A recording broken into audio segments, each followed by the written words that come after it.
Hello friends, ओम श्री गणेशाय नमः। जय माता दी। आप सभी का स्वागत है आपकी अपनी यूट्यूब चैनल पर। आप सभी को नवरात्रि की हार्दिक शुभकामनाएं। आज हम नवरात्रि के दूसरे दिन पर दुर्गा सप्तशती के दूसरे व तीसरे अध्याय को प्रस्तुत कर रहे हैं।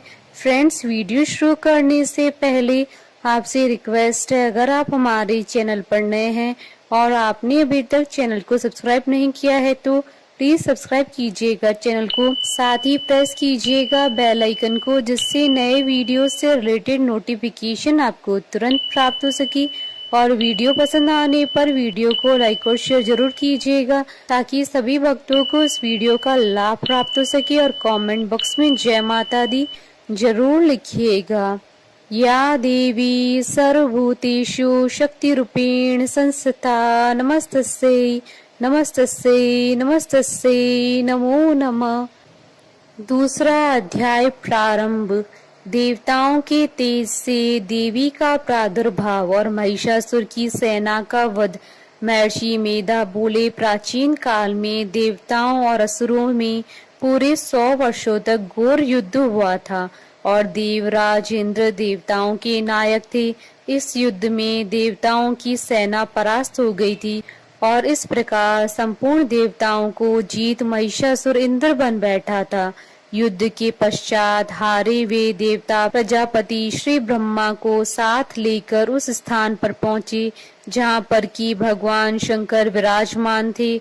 देवताओं ने अपनी हार का सारा वृतांत भगवान श्री विष्णु और शंकर जी से कह सुनाया। वह कहने लगे कि हे प्रभु, महिषासुर सूर्य, चंद्रमा, इंद्र, अग्नि, वायु, यम, वरुण तथा अन्य देवताओं के सब अधिकार छीनकर सबका अधिष्ठाता स्वयं बन बैठा है। उसने समस्त देवताओं को स्वर्ग से निकाल दिया है। वह मनुष्यों की तरह पृथ्वी पर विचर रहे हैं। दैत्यों की सारी करतूत हमने आपको सुना दी है और आपकी शरण में इसलिए आए हैं कि आप उनके वध का कोई उपाय सोचें।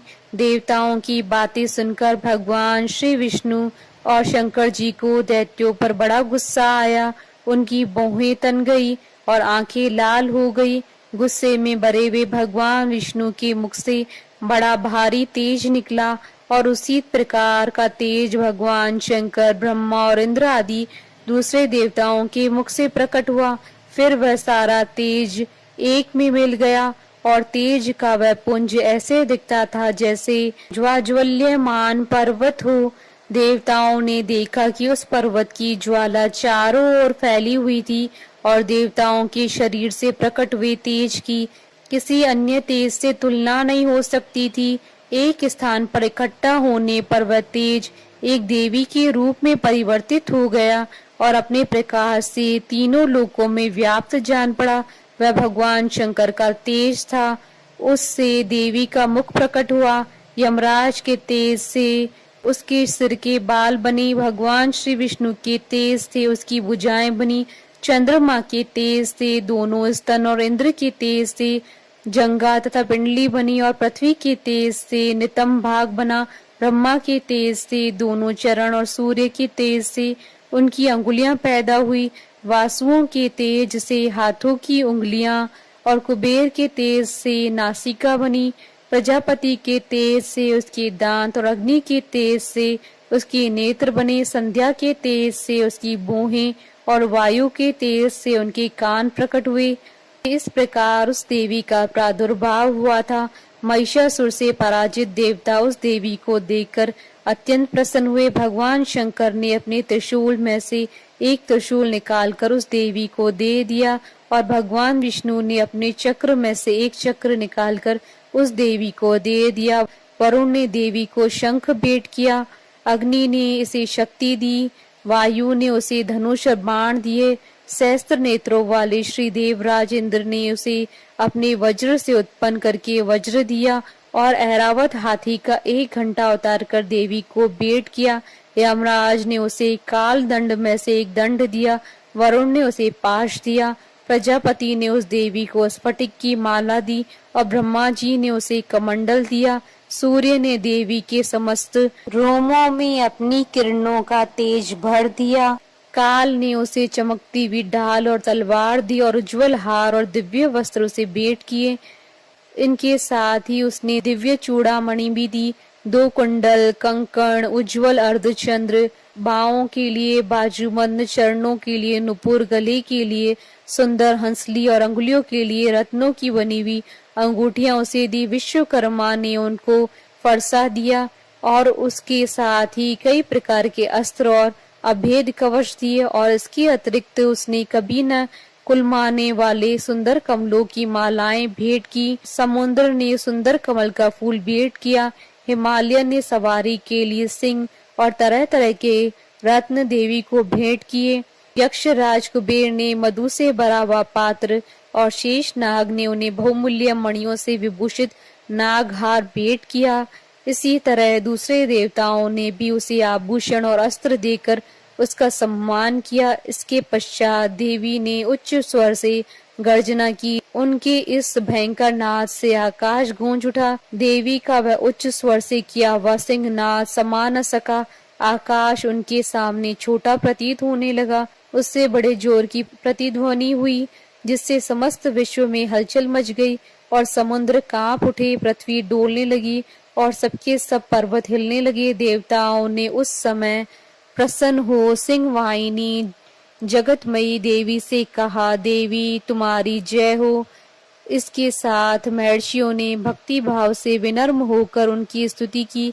संपूर्ण त्रिलोकी को शोकमग्न देखकर दैत्यगण अपनी सेनाओं को साथ लेकर और हथियार आदि सजाकर उठ खड़े हुए। महिषासुर के क्रोध की कोई सीमा नहीं थी। उसने क्रोध में भरकर कहा, यह सब क्या उत्पात है। फिर वह अपनी सेना के साथ उस ओर दौड़ा जिस ओर से भयंकर नाद का शब्द सुनाई दिया था और आगे पहुंचकर उसने देवी को देखा जो कि अपनी प्रभा से तीनों लोगों को प्रकाशित कर रही थी।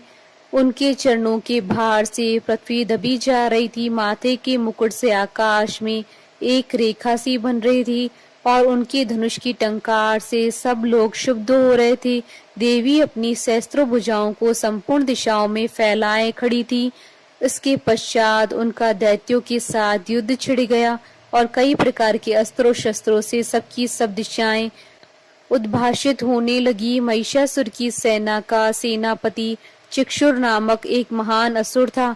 वह आगे बढ़कर देवी के साथ युद्ध करने लगा और दूसरे दैत्यों की चतुरंगणी सेना साथ लेकर चामर भी लड़ने लगा और 60,000 महारथियों को साथ लेकर उदग्र नामक महादैत्य आकर युद्ध करने लगा और महाहनु नामक असुर 1 करोड़ रथियों को लेकर, असीलोमा नामक असुर 5 करोड़ सैनिकों को साथ लेकर युद्ध करने लगा।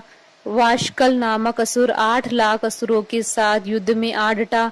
विडाल नामक असुर 1 करोड़ रथियों से लड़ने को तैयार था। इन सबके अतिरिक्त भी हजारों असुर हाथी और घोड़े साथ लेकर लड़ने लगे और इन सबके पश्चात महिषासुर करोड़ों रथों, हाथियों और घोड़ों सहित वहां आकर देवी के साथ लड़ने लगा। सभी असुर तोमर, भिंदीपाल, शक्ति, मूसल, खड़कों, फरसों, पट्टियों के साथ रणभूमि में देवी के साथ युद्ध करने लगे।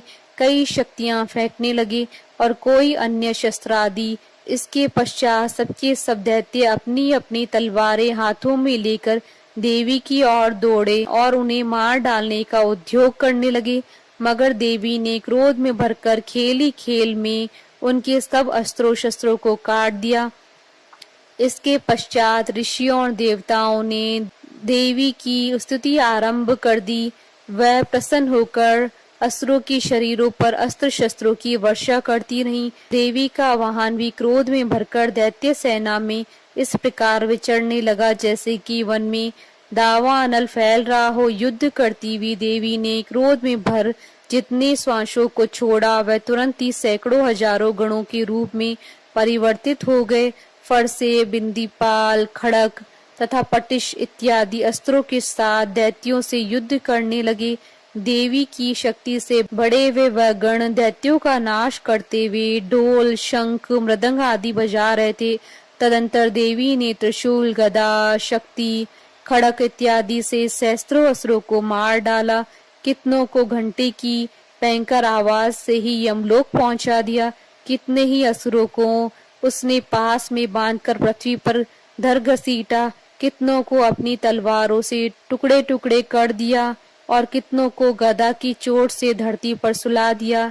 कई दैत्य मूसल की मार से घायल होकर रक्त वमन करने लगे और कई शूल से छाती फट जाने के कारण पृथ्वी पर लेट गए और कितनों की बाण से कमर टूट गई। देवताओं को पीड़ा देने वाले दैत्य कट कट कर मरने लगे।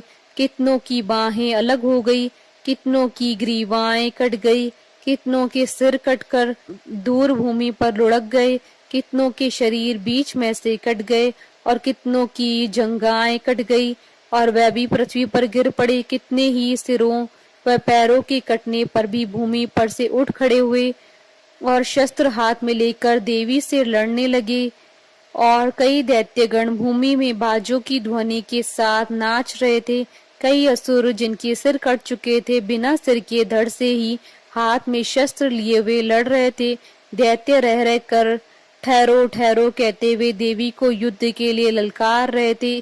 जहाँ पर यह घोर संग्राम हुआ वहाँ की भूमि रथ, हाथी, घोड़े और असुरों की लाशों से भर गई थी।